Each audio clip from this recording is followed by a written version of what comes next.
I'm standing in our kitchen, watching Daniel try to button his uniform shirt with one hand. His left arm hangs at his side, still weak from the physical therapy. He's been cleared for desk duty, but we both know he'll push for patrol as soon as possible. That's who he is. Let me help, I say, reaching for the buttons. He steps back. I've got it. Daniel? I said I've got it, Rachel. His phone buzzes on the counter. A text from his sergeant. Welcome back, hero. Drinks on me Friday. Hero. Everyone keeps using that word. The news used it. His department used it. I used it over and over in those first days when my phone wouldn't stop buzzing with notifications. Praying for my hero husband. 2,000 likes. 300 shares. I'm watching him struggle with those buttons, and all I can think about is Tara's hands on my skin in the back of her car 2 nights ago. The way she whispered, "He gave me my life back so I could find you." Daniel finally gets the last button. He looks at me, really looks at me, and I see something flicker across his face. Suspicion? No, concern. You okay? He asks. You've been distant.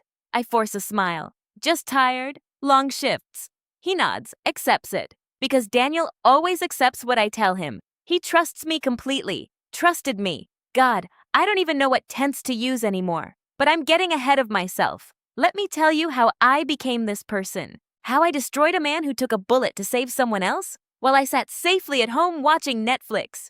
3 months ago, we were fine. Not perfect, but fine. Daniel worked rotating shifts with Dallas PD, and I worked 12-hour shifts at Presbyterian Hospital across town. We saw each other in fragments. Mornings when he was ending nights, evenings when our schedules aligned, lazy Sundays that felt like small miracles. I'd known what I was signing up for when I married a cop. Everyone warns you about it. The long hours, the danger, the brotherhood that can make you feel like the outsider in your own marriage. But Daniel was different from the stereotype. He didn't drink with the guys every night. He came home. He texted me during breaks. He made me feel included. But included in what exactly? A life of waiting? Of watching him strap on a vest every day and wondering if this would be the shift I got the call? Of smiling at department barbecues while the other wives traded stories about close calls like they were collecting baseball cards? I told myself I was fine with it. I told myself I married him for better or worse. I even liked parts of it. The status of being a cop's wife, the respect people gave you at parties when you mentioned what your husband did, the way people called him a hero for just showing up to work. I didn't know what a real hero looked like yet. I was about to find out. The call came at 2:47 a.m. on a Wednesday. I was 3 hours into a REM cycle when my phone lit up. Unknown number. I almost didn't answer. Mrs. Reed, this is Sergeant Martinez with Dallas PD. Your husband has been involved in a shooting incident. He's being transported to St. Jude Medical Center. The words after that were white noise. Stable. Surgery. Shoulder. Bullet. I drove to St. Jude in my pajamas, speeding through red lights, my hands shaking so hard I could barely grip the wheel. This was it. The call I'd been dreading for 3 years. This was the price of being married to Daniel Reed. Except when I got to the hospital, when they finally let me see him in pre-op, groggy with pain medication, the first thing he said was, "I'm sorry." Sorry? I was crying, holding his good hand. "Daniel, you were shot." "I'm sorry you had to get that call. I know you worry." Even then, even with a bullet wound in his shoulder, he was apologizing to me for making me worry. "What happened?" I asked. He smiled, that crooked smile that made me fall for him in the first place. "Domestic violence call. Husband had a gun. Woman was trapped. I got her out. And got shot. And got her out," he repeated, like that was the part that mattered. The surgeon came in then and explained that the bullet had lodged near his shoulder joint. They'd have to operate, would do their best to preserve mobility, but it would be a long recovery, months of physical therapy, possible permanent damage. Daniel squeezed my hand. I'd do it again. I believed him. That was the terrifying part. He would do it again without hesitation, for a complete stranger. They wheeled him away, and I sat in the surgical waiting room surrounded by cops in uniform. Martinez sat with me, told me the story in detail. How Daniel had arrived first on scene. How he'd heard screaming from inside. How he'd kicked in the door and found Raymond Walsh pointing a .38 at his wife's head. How Daniel had talked him down for almost 15 minutes before Walsh turned the gun on him. How Daniel had shielded the woman, Tara Walsh, with his own body when Walsh fired. He saved her life, Martinez said. No question, Walsh was going to kill her. "Where is she?" I asked. The woman? Downstairs, giving a statement. She's pretty shaken up. I should have left it there. I should have stayed in that waiting room, surrounded by Daniel's brothers in blue, and waited for news about the surgery. Instead, I went looking for her. I found Tara Walsh in a small interview room on the second floor. The door was open, and she was alone, wrapped in a blanket that said, DPD Victim Services. Her face was bruised, her lips split. She looked up when I knocked. I'm Rachel, I said, Daniel Reed's wife. Her eyes filled with tears immediately. He saved my life. I stepped into the room. I don't know why. Curiosity? Some need to see the woman my husband had taken a bullet for. Some need to understand what made a stranger worth dying for. He's in surgery, I said, but he's going to be okay. I'm so sorry. She was crying now, really crying. This is my fault. If I had just left him sooner, it's not your fault. The words came automatically. The same words I'd said to 100 patients in my own ER. The man who pulled the trigger is the one at fault. She looked at me with something like gratitude, like I'd just given her permission to breathe. Is there anyone I can call for you? I asked. She shook her head. No family, no friends he didn't chase away. The isolation in her voice was achingly familiar. Different reasons, but I understood what it felt like to be alone in a relationship. I sat down beside her. You're safe now. We sat there together until a victim's advocate arrived. I gave Tara my number before I left, in case you need anything, and returned to the surgical waiting room. Daniel was still in surgery. I posted on Facebook, my hero husband is in surgery after taking a bullet to save a life. Please pray for him. I took a selfie in the waiting room, looking appropriately distraught. Posted it. Watched the likes roll in. I told myself I was just keeping people informed. I told myself it was important to update our friends and family. I didn't examine why it felt good to be the center of attention, even for something like this. Daniel came through surgery successfully, but the damage was significant. The bullet had shattered bone, torn muscle. He'd need at least 2 weeks in the hospital, then months of physical therapy. There was a real possibility he'd never regain full mobility in that arm. I moved into his hospital room. Well, not literally. I went home to shower and sleep a few hours. But I was there every day from morning until visiting hours ended, playing the devoted wife. And I was devoted, in my way. I loved Daniel. I did. But by day 3, I was going stir-crazy. The room was small. Daniel slept most of the time. The nurses came and went. I scrolled through my phone, reading comments on my posts. You're so strong. He's so brave. You're both heroes. That's when Tara texted me. I'm in the lobby. Would it be okay if I visited? I want to thank him. I should have said no. I should have said he was sleeping, that he wasn't ready for visitors, that maybe in a few days. Instead, I went downstairs to meet her. She looked better than she had in that interview room. The bruises were fading. Someone, victim services probably, had given her clean clothes. But she still had that raw, vulnerable look of someone whose entire life had just been demolished. He's sleeping, I said. But you could come back tomorrow? Okay. She didn't move. Just stood there, looking lost. I don't know what to do with myself. They gave me a hotel room, but I just sit there staring at the walls. I knew that feeling. Different circumstances, but I knew it. There's a cafeteria, I heard myself say. Want to get coffee? We sat in the cafeteria for 2 hours. She told me about her marriage to Raymond, how it had started good, then gradually gotten worse. The control, the isolation, the violence that escalated from verbal to physical. How she'd tried to leave 3 times, and he'd found her each time. How she'd called 911 that night, knowing it might be the last thing she ever did. Your husband didn't hesitate, she said. Raymond pointed the gun at him, and he just stepped in front of me, like my life was worth more than his. I didn't know what to say to that, because Daniel would see it that way. He would genuinely believe that protecting a stranger was worth the risk. You're lucky, Tara said, to have someone like that. I know. But even as I said it, I felt something twist inside me. Was I lucky? Or was I the woman sitting in a cafeteria with a stranger while my husband recovered from a bullet wound upstairs? Daniel had risked his life. What had I risked? What had I sacrificed? I told Tara I had to get back. We exchanged phone numbers. If you need anything, I said. She texted me that night. Thank you for sitting with me today. I haven't had a real conversation in years. I texted back anytime. I told myself it was compassion, support, the right thing to do.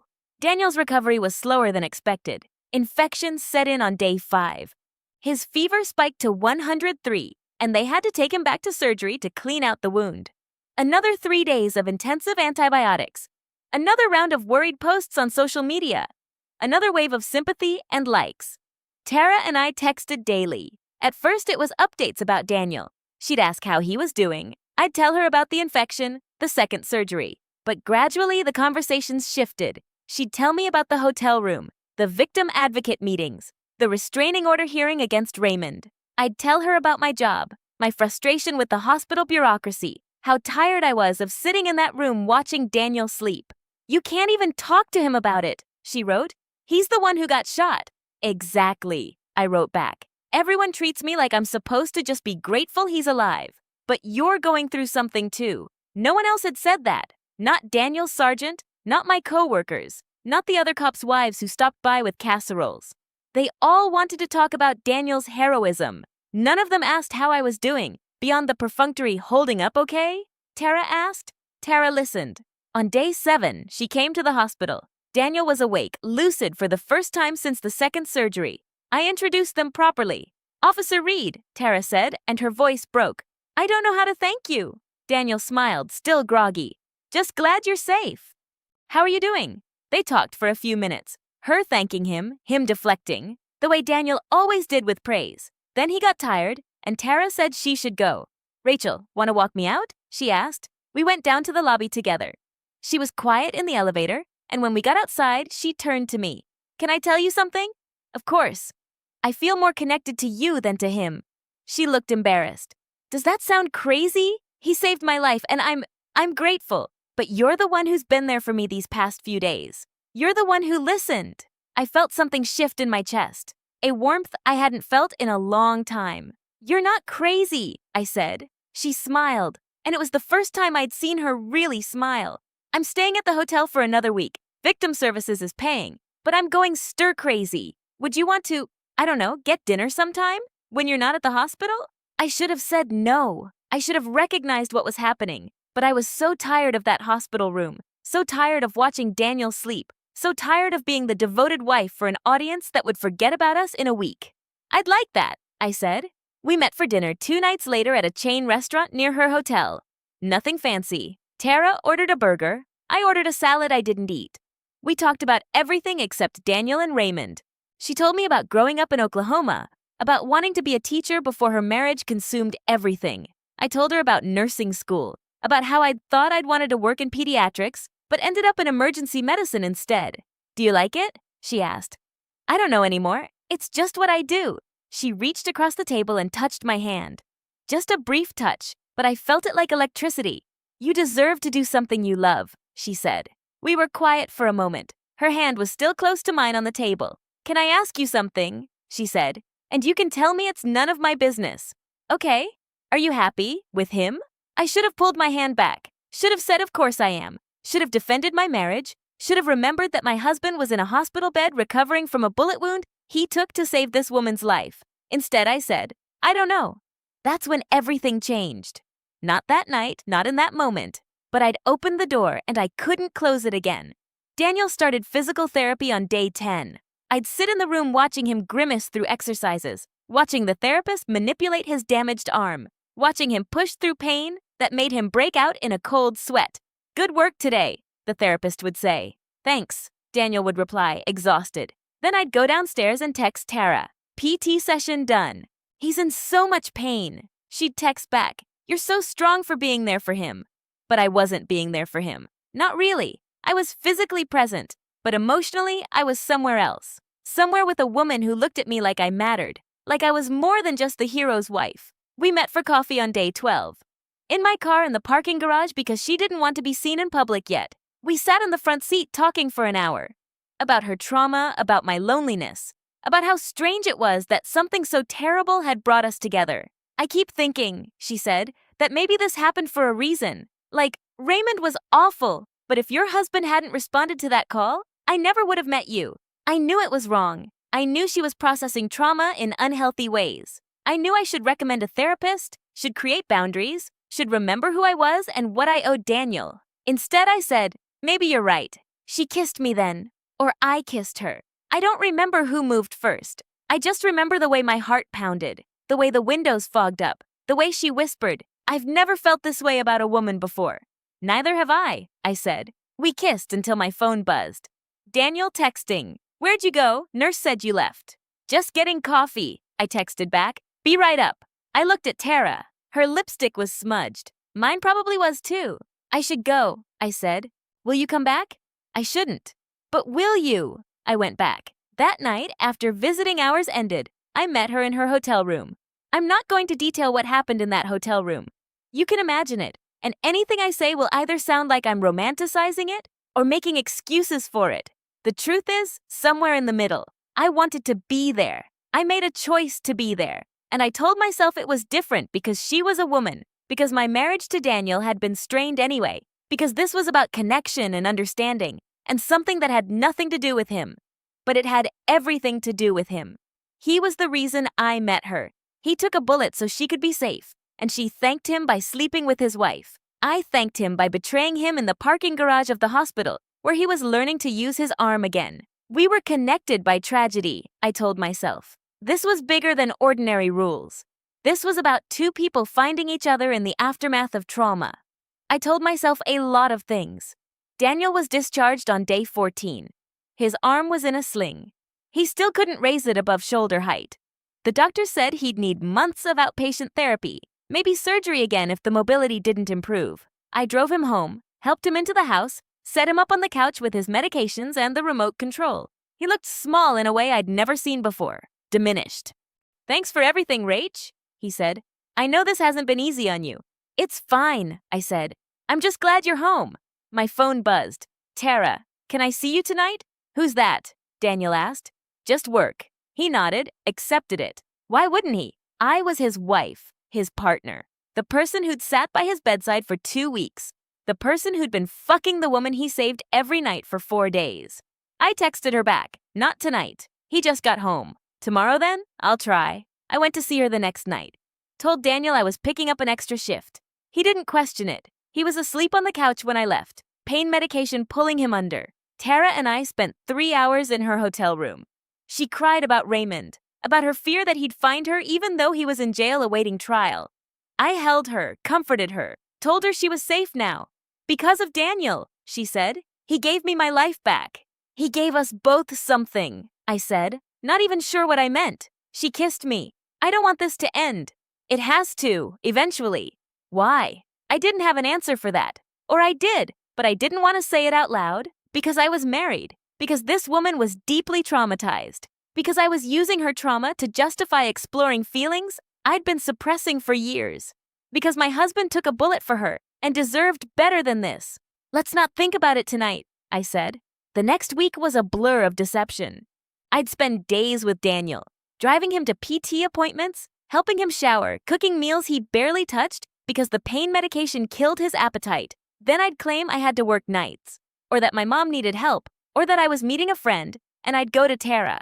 She'd checked out of the hotel by then. Victim services had helped her get a small apartment across town. I helped her move in, helped her buy furniture at IKEA, helped her assemble a bed frame that we immediately broke in. "I'm falling for you," she said one night, lying in those cheap sheets.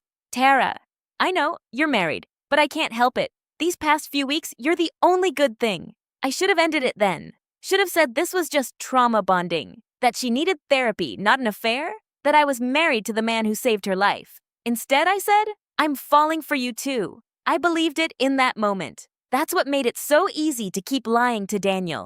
I believed this was real, that Tara and I had found something meaningful in the wreckage. I believed I deserved this connection, this feeling of being wanted for myself, and not just as someone's wife. I believed my own bullshit.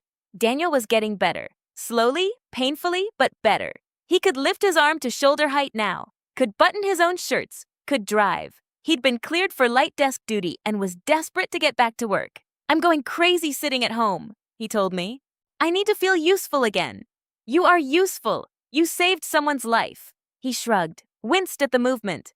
"That's just the job. Just the job." Like taking a bullet was no big deal. Like he hadn't permanently damaged his body to save a stranger. I looked at him on the couch, working through his PT exercises with quiet determination, and felt a surge of something like love, mixed with guilt, mixed with resentment. This was who Daniel was. The hero, the good man, the one who did the right thing without thinking about cost.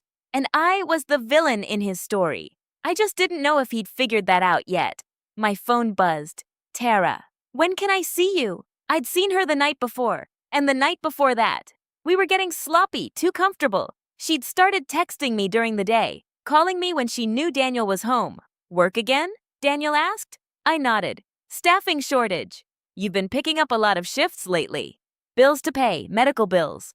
That shut down the conversation, because he couldn't argue with that. His injury had created thousands of dollars in medical bills, even with insurance. Never mind that I was using those bills to justify spending time with the woman he'd taken a bullet for. Before you go, Daniel said, I wanted to tell you something. My stomach dropped. This was it. He knew. He'd figured it out. Tara's coming by tomorrow afternoon to officially thank me. The department's doing this thing where they bring victims and officers together for closure. Would you want to be here for it? She's coming here? Yeah, Martinez is bringing her, just for an hour or so. I know it might be weird, but no, it's fine. I'll be here. My mind was racing. Tara hadn't mentioned this. Had she known? Of course she'd known. Victim services would have told her about the meeting days ago. Why hadn't she told me? I called Tara the moment I got to the car. Why didn't you tell me you were meeting Daniel tomorrow? I didn't think it mattered. Didn't think it. Tara, how is this going to work? I'll just thank him, be polite, leave. Rachel, I know how to pretend. I spent 10 years pretending to be happy with Raymond. There was an edge to her voice I hadn't heard before, something hard underneath the vulnerability. I don't like this. Then don't be there. I'll see him, thank him, and then I'll see you tomorrow night. That's not... I have to go. I'll text you later. She hung up. I sat in the car, hands shaking, and realized I'd completely lost control of this situation. If I'd ever had control to begin with. The next afternoon, I was a wreck. I'd changed clothes 3 times. Put on makeup, took it off, put it on again. Daniel noticed. You okay? You seem nervous. Just want to make a good impression. Rach, she already met you at the hospital, remember? Right. We'd met at the hospital. We were barely acquaintances as far as Daniel knew. 2 people connected only through his heroism. The doorbell rang at 2 p.m. sharp. Martinez was there in uniform, and Tara was next to him in a blue dress I'd never seen before. She looked beautiful, composed. Nothing like the woman who'd been crying in my arms 2 nights ago. Officer Reed, she said formally, extending her hand. Daniel shook it carefully with his good hand. Ms. Walsh, good to see you doing better. Thanks to you. Martinez cleared his throat. I'll just step outside, give you 2 some privacy. 3, I said, I'm staying. Tara's eyes flicked to me for just a second. Then back to Daniel. She thanked him, told him the full story from her perspective. How she'd accepted she was going to die that night. How she'd heard him talking to Raymond through the door. How she'd felt his arms around her when he pulled her behind him. How the gunshot had been the loudest thing she'd ever heard. You gave me my life back, she said. Daniel was embarrassed, the way he always was with praise. Just doing my job. It was more than that. You risked everything for a stranger. Not a stranger, someone who needed help. She smiled at him, genuine warmth. And then she looked at me, and something passed between us. Just for a second. A look that said, I know you, I've touched you, I've had you. And Daniel saw it. I watched his face change. Confusion first, then a slow dawning realization. His eyes moved from Tara to me and back again. Well, Tara said brightly, I should let you rest. Thank you again, Officer Reed. And Rachel, she touched my arm. Thank you for being so supportive at the hospital. She left with Martinez. The door closed. Daniel and I stood in the living room, 3 feet apart, the air between us suddenly made of glass. How long? He asked. Daniel, how long? I could have lied. Could have said I didn't know what he was talking about. But the look on his face told me he already knew. Maybe not the details, but enough. A couple weeks, I whispered. He nodded slowly, his good hand clenched into a fist. While I was in the hospital. It's not what you think. What do I think, Rachel? Tell me what I think. We connected. Over the trauma. It wasn't about you. He laughed. It was the worst sound I'd ever heard. It wasn't about me. I took a bullet to save that woman's life. And you slept with her while I was learning to use my arm again. But it wasn't about me. Daniel, please, get out. What? Get out of my house, now. This is my house too. Get out. I'd never heard him yell before. Not once in 3 years of marriage. Daniel didn't yell. Daniel was calm, measured, controlled. But he was yelling now, and his face was red, and his damaged arm was shaking at his side. I grabbed my purse, walked to the door, turned back. "I'm sorry," I said. "You're sorry?" His voice broke. "I got shot for her. I stepped in front of a gun for her. And you." He couldn't finish, just shook his head. I left. I drove to Tara's apartment, banged on the door until she answered. "He knows," I said. "I figured." She didn't look surprised, didn't look upset, just resigned. "Why did you look at me like that?" "He saw it, Tara. He saw something between us." Maybe I wanted him to know. She crossed her arms. "Maybe I'm tired of sneaking around. We've been together for 2 weeks. And I'm in love with you. I thought you felt the same." I stared at her. This woman I barely knew. This woman who was processing a decade of abuse and a near-death experience by latching on to me. This woman my husband had saved. "I need to go home," I said. "I need to fix this." Her expression hardened. "Go then. Go back to your hero husband. I'll be fine. I survived Raymond. I'll survive you too." I left. Drove home. Daniel's car was gone. I called him 17 times. He didn't answer. He texted once. "I'm at Martinez's. Don't call me. My lawyer will be in touch." 3 days later, I still hadn't spoken to Daniel. He'd come by the house once with Martinez to get some clothes while I was at work. Left his wedding ring on the kitchen counter. Tara stopped texting after the first day. I drove by her apartment once. There was a different car in her spot. A man's car. I called her. She answered on the 5th ring. "Who's at your apartment?" "A friend." "What kind of friend?" "The kind who doesn't have someone else to go back to." Her voice was cold. "We had fun, Rachel. But let's be honest. You were never going to leave him, and I need someone who's actually available. You said you loved me. I loved the idea of you, the wife of the man who saved me. It was poetic or whatever, but I'm not built for secret relationships. I spent 10 years walking on eggshells with Raymond. I'm not doing that again." She hung up. I sat in my car outside her apartment and realized I'd destroyed my marriage for someone who'd already moved on. 2 weeks. We'd been together for 2 weeks, and she was already in bed with someone else. The divorce took 3 months. Daniel didn't contest anything, didn't ask for the house, didn't fight over money. His lawyer filed, my lawyer responded. We signed papers. I saw him once during that time, at the lawyer's office for the final signing. He looked good, thinner but good. His arm mobility was better. He was back on patrol, someone told me. Light duty, but patrol. "How are you?" I asked. He looked at me like I was a stranger. "Fine." "Daniel, don't." He signed the last document, slid it across the table to me. "Just don't." I signed. We were done. That was 2 months ago. I'm living in a small apartment near the hospital. Working the same shifts, coming home to an empty studio, scrolling through social media in the dark. Daniel got engaged 3 weeks ago. I saw it on Facebook. He didn't block me, though I half wish he had. Her name is Amanda. She's a teacher. They look happy in the photos.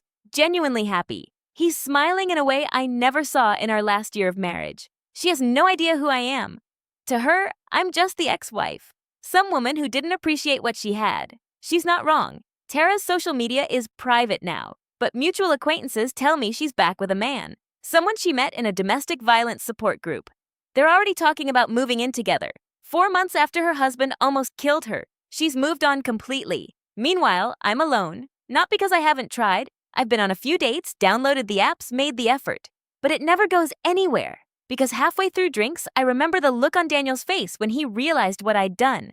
The way his voice broke when he told me to leave. I destroyed a man who took a bullet to save someone. I betrayed him with the woman whose life he risked everything to protect. While he was in a hospital bed learning to use his damaged arm again, I was in a parking garage making out with her.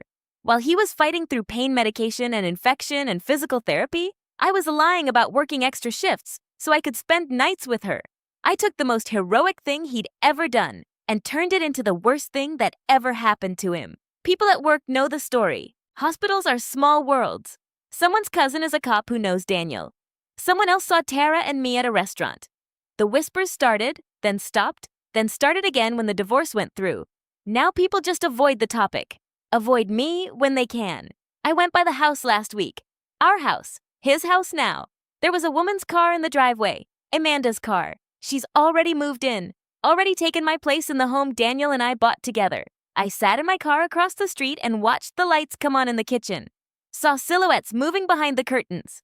Saw them kiss in the window. He's happy now. He got shot, got betrayed, got divorced, and still somehow came out on the other side better than before. Because that's who Daniel is.